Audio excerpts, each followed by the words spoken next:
Today we're working on a 2019 Hyundai Sonata. We're going to be showing off the WiLinq in here, which is our new product that does wireless Android Auto and vehicles that only support wired Android Auto. So we'll go ahead and show you how to get that connected up. Alright, so the first step is going to be connecting your phone via wire first, so we'll go ahead and do that. You just want to ensure that Android Auto is able to fully launch on the radio before we try to do the WiLinq.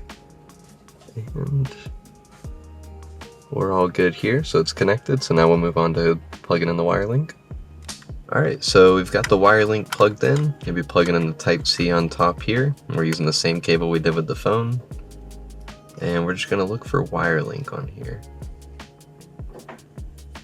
There we go. Perfect. The LED indicator is showing that we are connected now. And it should be flipping over.